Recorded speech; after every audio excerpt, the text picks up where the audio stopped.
Hai, aku Rizka, dan ini animasiku. Hai, aku Opa dan ini animasiku. Baik, pembahasan yang pertama yaitu kekuatan konselor sebagai personal dan profesional. Manusia akan selalu memiliki kekurangan dan keterbatasan, tetapi karena Tuhan sangat adil, Dia tidak akan membiarkan kelemahan ada tanpa adanya kekuatan. Sehingga seorang konselor adalah manusia yang pasti mempunyai kekuatan dan keterbatasan. Pada hakikatnya, konselor adalah orang yang bekerja dalam profesi membantu, menawarkan dukungan dan bimbingan tentang masalah kehidupan orang lain tanpa terkecuali. Hal tersebut sudah diatur oleh Asosiasi Bimbingan Konseling Indonesia atau yang biasa disingkat ABKIN.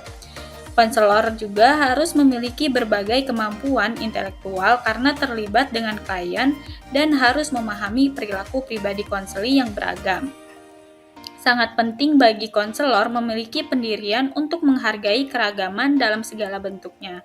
Perbedaan ras, etnis, dan budaya yang sangat lazim di negara kita kemungkinan dapat memunculkan kemajemukan budaya yang menjadikan konselor untuk belajar lebih banyak tentang budaya lain dan menghindari konflik di kemudian hari ketika mereka mendapatkan klien yang latar belakang budayanya berbeda dari mereka sendiri. Jadi, kekuatan konselor secara personal yaitu keteguhan atau ketangguhan karakter yang dimiliki konselor. Menurut Permendiknas nomor 27 tahun 2008, karakteristik diri yang harus dimiliki konselor yaitu sebagai berikut.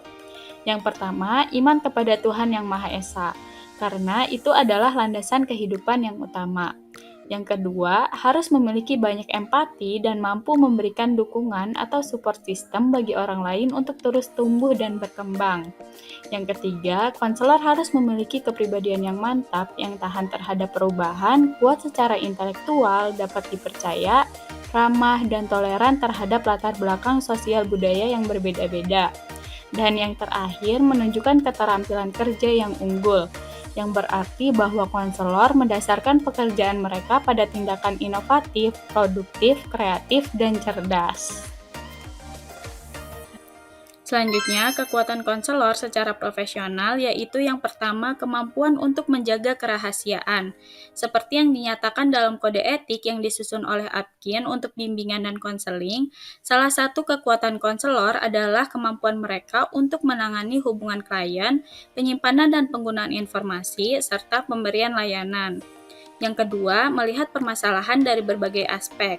Konselor yang profesional dapat melihat permasalahan dari berbagai aspek dan kemudian mengambil langkah-langkah yang diperlukan untuk mengatasi masalah tersebut dengan menggunakan pendekatan, keterampilan, dan teknik-teknik konseling. Dan yang terakhir, kemampuan untuk mengatasi berbagai rintangan. Menurut Eko Sujadi, konselor perlu menyadari fakta bahwa setiap klien adalah orang yang telah menaruh harapan pada mereka untuk membantu memecahkan masalahnya.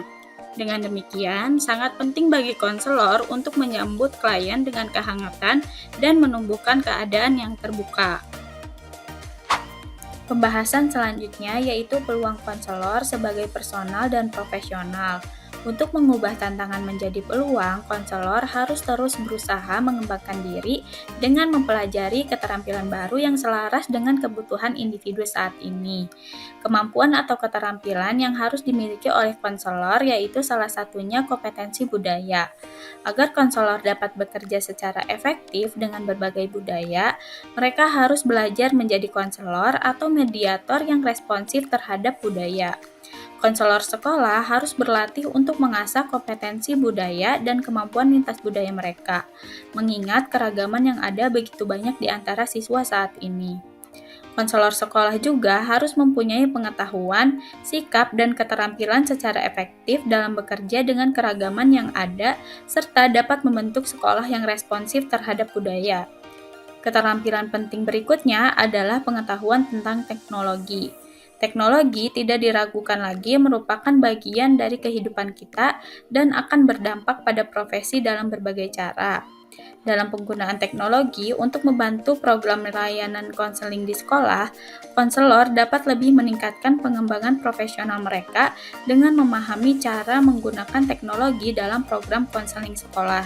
Meskipun beberapa konselor sekolah merasa sulit untuk bekerja menggunakan teknologi, tetapi tidak dapat disangkal bahwa kemajuan teknologi memberi konselor kesempatan untuk memenuhi kebutuhan siswa dengan lebih baik dan lebih efektif. Oke, yang selanjutnya ada keterbatasan konselor sebagai personal dan profesional. Yang pertama, adanya keterbatasan dalam menyelesaikan masalah konseli.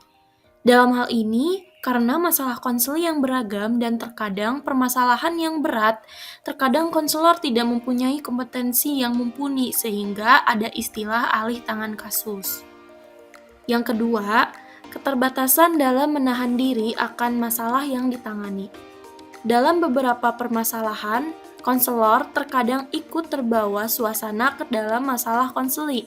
Seharusnya, konselor tidak berlarut-larut merasakan kesedihan dalam masalah konseli.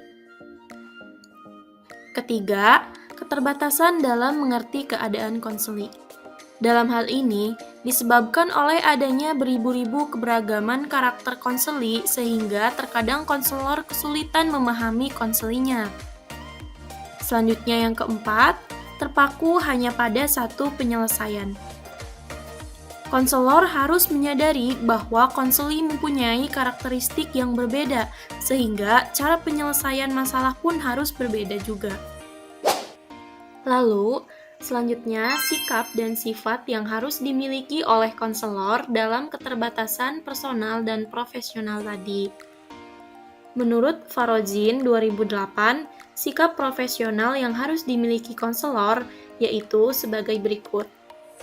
Yang pertama, memahami, mematuhi, setia, dan melaksanakan peraturan perundang-undangan yang berlaku.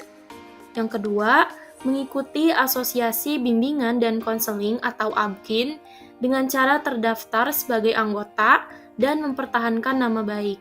Yang ketiga, menumbuhkan sikap dengan teman sejawat, seperti saling menghormati, menjaga, bekerja sama, dan membantu satu sama lain.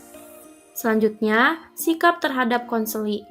Nah, yang harus diperhatikan yaitu memperlakukan konseli secara manusiawi dalam memfasilitasi tercapainya kemandirian.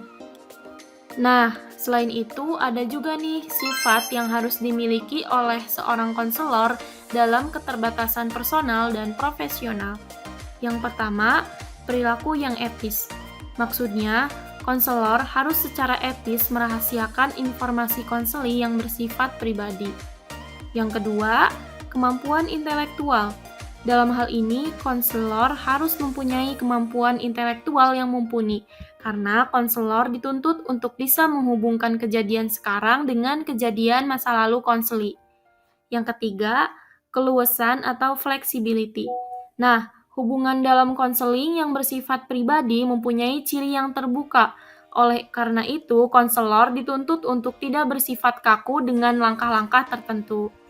Yang keempat, penerimaan atau acceptance.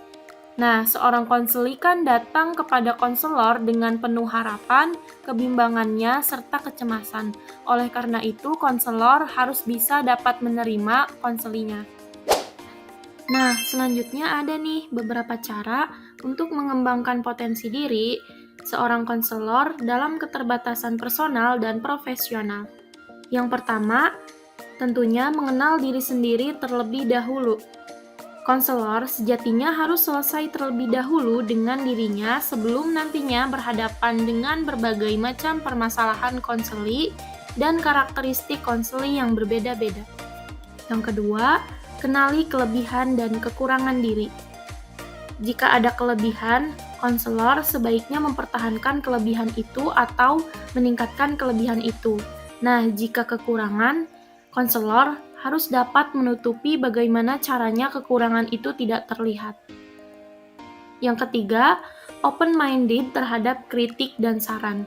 Nah, ketika sedang berusaha untuk mengembangkan potensi diri, tentunya kita harus menerima kritik dan saran dari orang lain. Jika saran dan kritikan yang membangun, kita jadikan sebagai motivasi dan bahan untuk introspeksi diri. Namun, jika saran dan kritikan itu tidak membuat potensi diri berkembang, sebaiknya tidak perlu dihiraukan. Selanjutnya yang keempat, tidak takut untuk mencoba hal baru. Nah, cara mengembangkan potensi diri yang selanjutnya ini dengan mencoba hal baru. Menyingkirkan semua rasa takut untuk mencoba hal yang belum pernah dipelajari, menggali lebih dalam hal baru yang akan dipelajari.